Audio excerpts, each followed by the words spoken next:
नमस्कार, मी प्रवीण जोशी. मंडळी, आज चैत्र अमावस्या शके 1946 सादर करीत आहोत ठाणे वार्ता. ठळक घडामोडी. तीव्र उन्हाळ्याचा सामना करण्यासाठी ठाणे महानगरपालिका क्षेत्रात 25 ठिकाणी पाणपोया. उन्हाळ्यात आगीच्या घटना रोखण्यासाठी येऊरमधील जंगलात ठिकठिकाणी फायर लाईन. आणि गुरुवारी दिवा आणि मुंब्रा प्रभागातील काही क्षेत्रात 8 तास पाणी राहणार बंद. या आणि इतर घडामोडी विस्तृतपणे पण काही क्षणातच. आमच्या फेसबुक पेज तसंच यूट्यूब चॅनल आणि संकेतस्थळाला सबस्क्राईब करायला मात्र विसरू नका. आपण पाहत आहात श्री स्थानक वाहिनी, ठाणे जिल्ह्याचं मुख्य व्यासपीठ. ठाणे वार्ता पहा श्री स्थानक वाहिनीवर. आता सकाळी 9:15 पासून रात्री 9:15 पर्यंत ठाणे वार्ता, ठाण्यातील पहिलं दृकश्राव्य माध्यम. ठाणे वार्ता आणि श्री स्थानक वाहिनीचं लाईव्ह स्ट्रीमिंग ठाणेवार्ता.com वरील लाईव्ह स्ट्रीम वर क्लिक करा आणि अगदी मोबाईलवरही ठाणे वार्ता श्री स्थानक वाहिनीचा आनंद लुटा.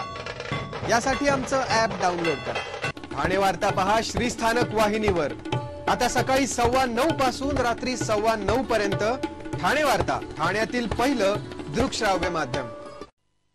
आपण पाहत आहात श्री स्थानक वाहिनी, ठाणे जिल्ह्याचं मुख्य व्यासपीठ. दिवसेंदिवस वाढत चाललेल्या तीव्र उन्हाळ्याचा सामना करण्यासाठी ठाणे महानगरपालिकेनं आखलेल्या कृती आराखड्यानुसार महानगरपालिका क्षेत्रात 25 ठिकाणी MCHI आणि समर्थ भारत व्यासपीठ यांच्या सहकार्यानं पाणपोया सुरू करण्यात आल्या आहेत. नागरीकरणामुळे शहरात वाढत जाणाऱ्या उष्णतेमुळे निर्माण होणाऱ्या संकटावरील नियंत्रणासाठी ठाण्याचा सर्वंकष उष्णता उपाययोजना आराखडा तयार करण्यात आलाय. महाराष्ट्र शासन, ठाणे महानगरपालिका आणि counselling of energy, environment and water या संस्थांनी हा आराखडा एकत्रितपणे तयार केलाय. उष्णतेच्या लाटेचा सामना करण्यासाठी ठाणे महानगरपालिका सजग झाली असून परिस्थितीचं गांभीर्य लक्षात घेऊन आयुक्त सौरभ राव यांच्या आदेशानुसार महानगरपालिका क्षेत्रात मोठ्या प्रमाणात जनजागृती करण्यात येत आहे. आयुक्त सौरभ राव यांनी दिलेल्या निर्देशानुसार महानगरपालिका क्षेत्रात पाणपोया सुरू करण्यात आल्या आहेत. ठाणे महानगरपालिकेनं केलेल्या आवाहनानुसार CHRच्या माध्यमातून पाणपोया सुविधा उपलब्ध केली गेली आहे. या 25 ठिकाणी पाण्याचे मोठे माठ, ग्लासेस ठेवण्यात आले आहेत.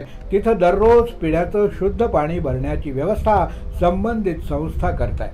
माहिती मुख्य पर्यावरण अधिकारी मनीषा प्रधान यांनी दिली आहे.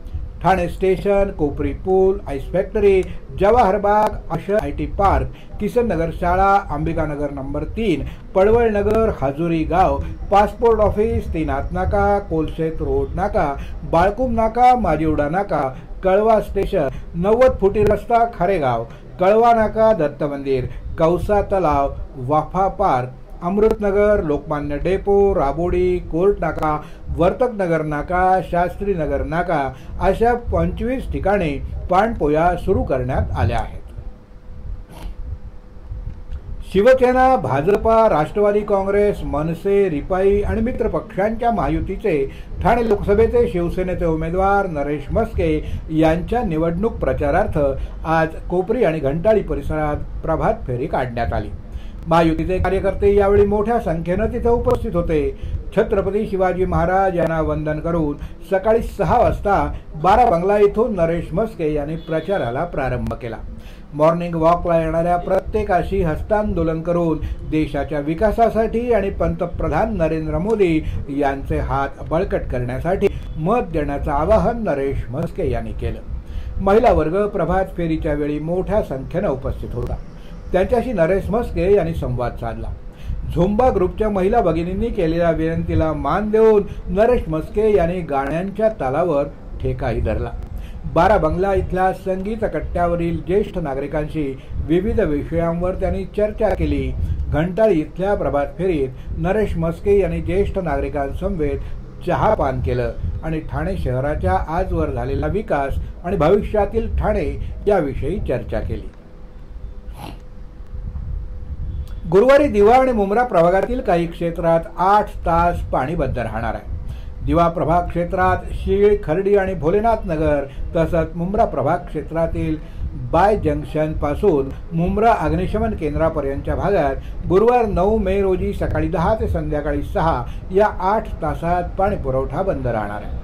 MIDCच्या मुख्य जलवाहिनीवर भोलेनाथ नगर गेट समोरील नाल्यातील 660 मिलीमीटर व्यासाच्या जलवाहिनीवरील अनधिकृत नळ जोडण्या खंडित करणे आणि कल्याण फाटा जलकुंभाकडे जाणाऱ्या जलवाहिनीवरील 350 मिलीमीटर व्यासाच्या व्हॉल्वची दुरुस्ती करणे या कामांसाठी गुरुवार 9 मे रोजी सकाळी 10 ते संध्याकाळी 6 या 8 तासात पाणी पुरवठा बंद राहणार आहे.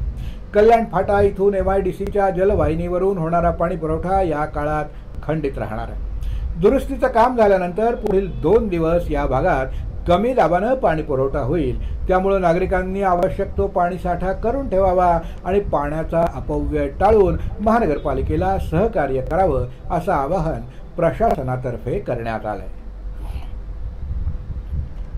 लोकसभा निवडणुकीत मतदानाचा टक्का वाढावा यासाठी स्वीपच्या माध्यमातून ठाणे शहरात विविध उपक्रम राबवण्यात येत आहेत. मानवी साखळीच्या माध्यमातून जनजागृतीला उत्स्फूर्त प्रतिसाद मिळाला. लोकसभा मतदानात मतदानाची टक्केवारी वाढवण्यासाठी ठाणे विधानसभा मतदारसंघाच्या माध्यमातून विविध जनजागृती करण्यात येत आहे.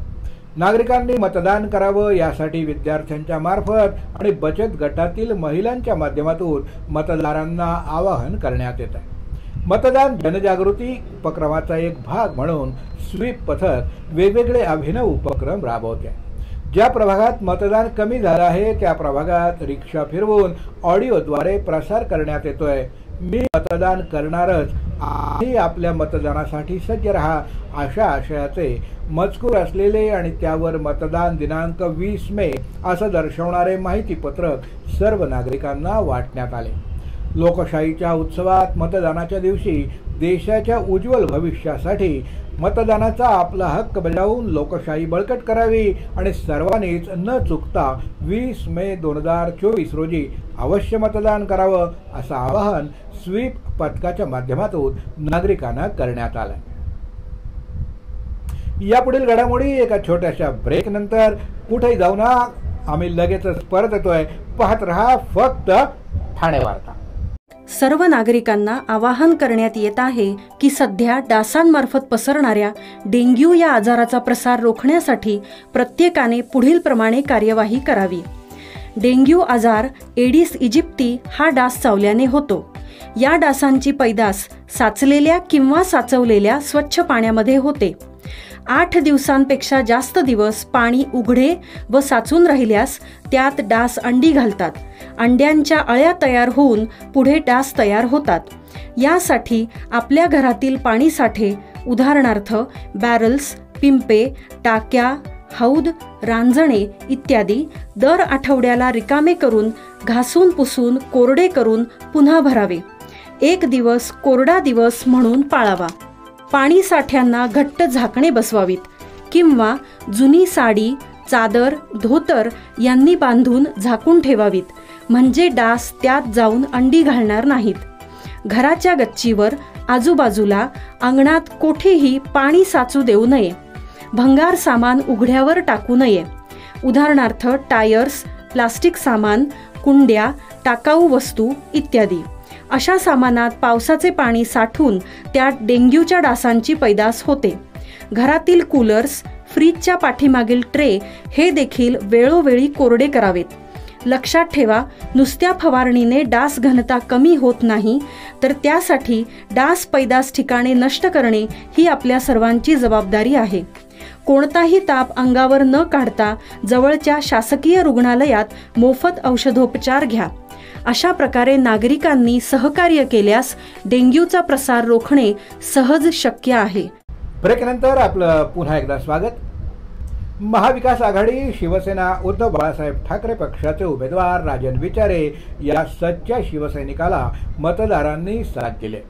गद्दारांना धडा शिकवण्याची हीच वेळ असून ठाण्याला लागला गद्दारीचा कलंक आपल्याला मिटवायचा आहे अशी साथ घालून विचारे यांनी जोरदार प्रचार केलाय. ठाणे लोकसभा मतदारसंघात गेल्या 10 वर्षात केलेली कामं, युद्ध पातळीवर सुरू असलेले प्रकल्प, त्याचबरोबर भविष्यात नव्या दर्जेदार सुविधा देण्यासाठी कटिबद्ध असल्याचा विश्वास विचारे यांनी मतदारांना दिलाय. यावेळी जागोजागी मतदारांनी तुफान प्रतिसाद देत विचारे यांचं स्वागत केलं. घोडनरमधल्या हायलँड पार्क ढोकाळी इथून प्रचाराला सुरुवात झाली. रुणवाल सिटी इथून पुढे बाळकुम नाका, दादलानी पार्क, बाळकुम पाडा, Lodha complex, Majiwada Gaon, Ritu Park, Anand Park, Shrirang Society, Vrindavan Society, Rustomjee, Panchganga, Rabodi, Meenatai Thackeray Chowk, Gokulnagar, Golden Dyes, Naralipada, Runwal Nagar, Kolbad, Jag Mata Mandir, Kolbad, Pratap Cinema, Khopat, Gokuldas, Siddheshwar Talav, Tembhi Naka, Civil Hospital, Uthalsar, Central Maidan, Police Line, Dharmaveer Shaktisthal, Kharkarali, CIDCO, Stadium, Thana College, Khatan Road, Talavpali Signal आणि काँग्रेस कार्यालय अशा परिसरातून ही प्रचाराची रॅली निघाली. कल्याण लोकसभेच्या ठाकरे गटाच्या उमेदवार वैशाली दरेकर यांनी थेट मुख्यमंत्री एकनाथ शिंदे यांच्यावरच निशाणा साधलाय.